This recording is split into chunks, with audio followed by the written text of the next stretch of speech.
The USAID Resilient Waters program aimed to build more resilient and water-secure Southern African communities and ecosystems through improving management of transboundary natural resources and increasing access to safe drinking water and sanitation services. The geographic focus was on the Limpopo River Basin, home to 18 million people living in parts of South Africa, Botswana, Zimbabwe, and Mozambique. The Okavango River Basin, with its population of 1 million people in Angola, Namibia, and Botswana, and in the Buzi, Pungwe, and Save Tri-Basin, with a population of 5.5 million people across parts of Zimbabwe and Mozambique. Overlaying the Limpopo and Okavango River Basins, the program also worked in the Great Limpopo Transfrontier Conservation Area and the Kavango-Zambezi Transfrontier Conservation Area. These videos introduce some of the Resilient Waters grantees and the progress that was made within the 5-year program period from 2018 to 2023.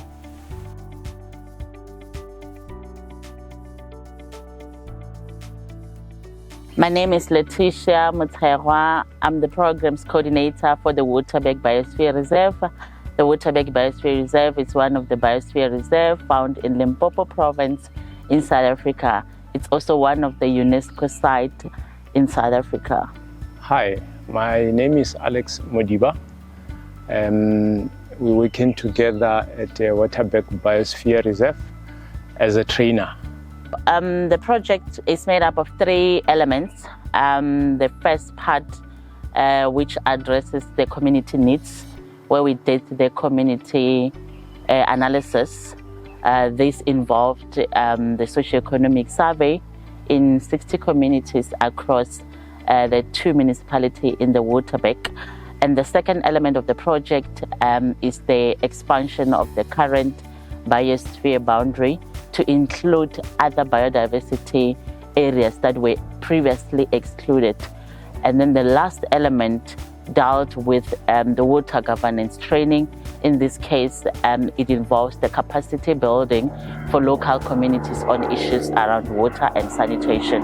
On the training part, which is where I was much involved, we trained community members in water governance, creating awareness of the constitutional obligation to water services, working together as communities with the municipalities, fostering partnership in making sure that the water infrastructure available to them is maintained and working for them. And as community members also taking responsibilities other than waiting for a municipality to be their solutions to their challenges. And again, the training covered aspects of community representatives themselves coming up with action plans to come up with the solutions that they have, using local, practical, achievable resources in the form of creating ownership on their infrastructure. And from their action plan, we also instilled a level of taking responsibility by reporting back to the communities and working together with the communities themselves to ensure that whatever that they wish for or hope for starts with them than somebody else away from them. One of the biggest lessons is that when you implement a project for the communities, you should do it with the community, not for the community. So stakeholders consultation or community consultation and engagement is very key at the beginning. And to make sure that there's public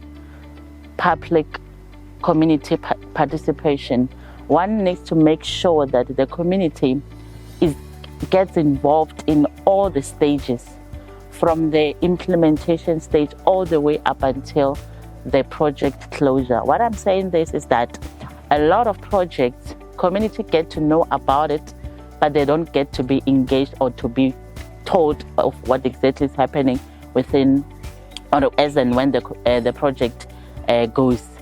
Again, one of the lessons is that capacity building, it's key.